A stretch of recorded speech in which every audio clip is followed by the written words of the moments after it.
Baik, kita nak pergi kepada ahli panel kita yang kedua yang sudah pun tak sabar-sabar untuk menjawab. Pegang mic dari awal lagi. Baik. Ada kaitan dengan apa yang dihuraikan oleh Tuan Kamaroli, iaitu dari perspektif Islam pula. Apakah yang dimaksudkan ulil amri dari perspektif Islam, dan apakah hukumnya kalau ada orang yang cuba untuk menentang ulil amri, ataupun ada orang yang dituduh cuba-cuba dengan sengaja untuk menentang ulil amri dengan tak mengikut peraturan yang dibuat oleh mereka. Saya ingat soalan ini jelas dan akan dihuraikan yang lebih jelas lagi oleh panel kita yang kedua. Silakan Doktor. Assalamualaikum warahmatullahi wabarakatuh. Alhamdulillah wassalatu wassalamu ala Rasulillah wa ba'd. Terima kasih Tuan Hakim. Ahli panel yang berhormat Zuraidah dan pihak penganjur, sahabat-sahabat para asatidzah. Sebelum saya pergi pada masalah ulul amri, minta maaf saya suara kurang. Pasal selebriti dia menyanyi banyak, jadi suara hilang. Sebelum saya pergi pada masalah ulul amri, saya nak minta supaya kita kembali melihat apa yang dikatakan politik di dalam Islam ini. Kita melihat sebahagian daripada parti-parti politik yang memperkatakan politik Islam, hatta di Malaysia.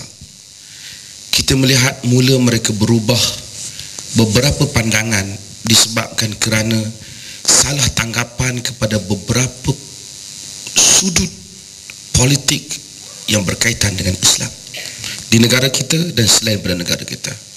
Maka saya mengajak supaya kita membetulkan sedikit perspektif tentang politik dalam Islam. Ramai orang sahabat-sahabat sunnah bila dia bercakap tentang salat, tentang apa, alhamdulillah kita bagus, kita ambil detail tentang salat begini yang diwariskan kepada kita oleh Nabi sallallahu alaihi wasallam. Tapi kita hendaklah tahu Nabi tidak mengajar politik seperti mengajar salat. Nabi hanya mengajar politik prinsip-prinsip umum keadilan. Kerana politik ialah soal pengurusan kemaslahatan rakyat yang mana memerlukan kepada setiap zaman ia berubah, setiap tempat ada perbezaannya, dan setiap sistem yang dipakai menuntut kepada perubahan cara pendekatan yang diambil oleh orang Islam. Sebab itu kita lihat Nabi SAW ketika Najasyi Ashamah menjadi Maharaja Habsyah. Najasyi itu memang Maharaja Habsyah gelarannya, Ashamah. Dia menganut Islam. Dia mengepalai negara Kristian yang mana orang kelilingnya Kristian, menterinya Kristian. Najasyi menganut Islam. Nabi tidak pernah menyuruh Najasyi meninggalkan Habsyah, berpindah ataupun meletakkan jawatan ke negara itu Kristian. Bahkan Nabi menjadikan kedudukan Najasyi itu membolehkan para sahabat yang berhijrah ke Habsyah berlindung di bawah kekuasaan.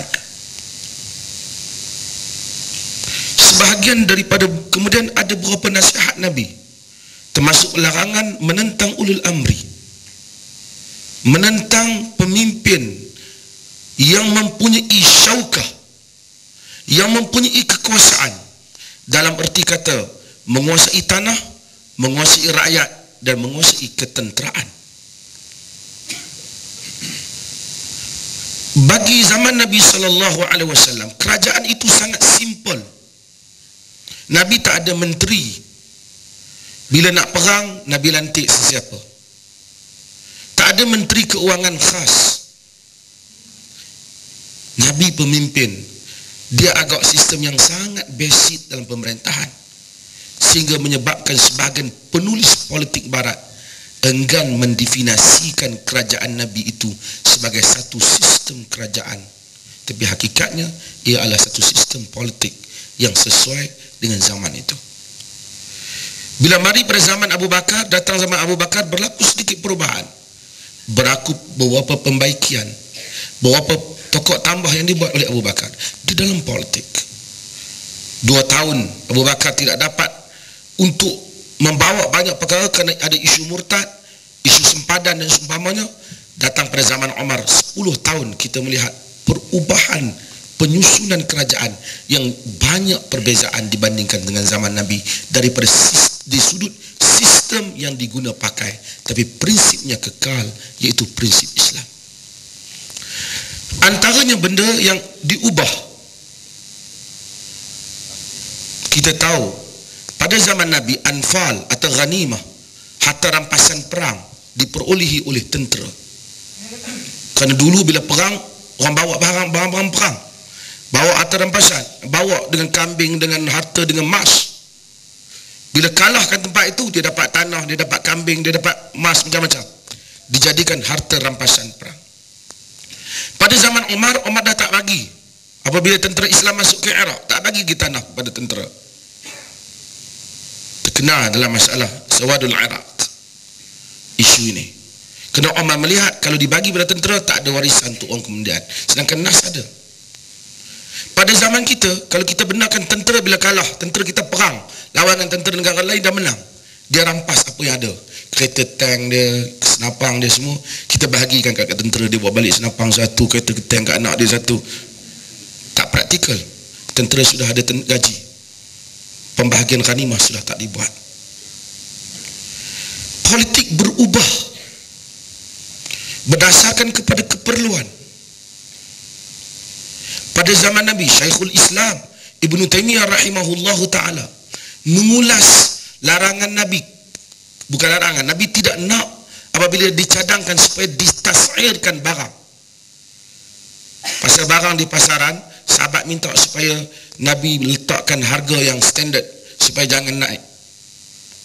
Nabi kata, Allahu musa'ir, Allah yang meletakkan, Ar-Razzaq, Allah yang meletakkan harga, Allah yang memberi rezeki. Nabi tak nak. Ibnu Taymiyah rahimahullah ta'ala menyebut, namun selepas daripada itu, menetapkan harga barang salah satu keperluan yang perlu dibuat oleh pemerintah. Apabila berlaku mughala, apabila berlaku kenaikan harga yang menindas rakyat. Kerana pasar pada zaman Nabi, marketnya simple dan pengendalinya orang baik-baik. Kemudian zaman kemudian berlaku monopoli.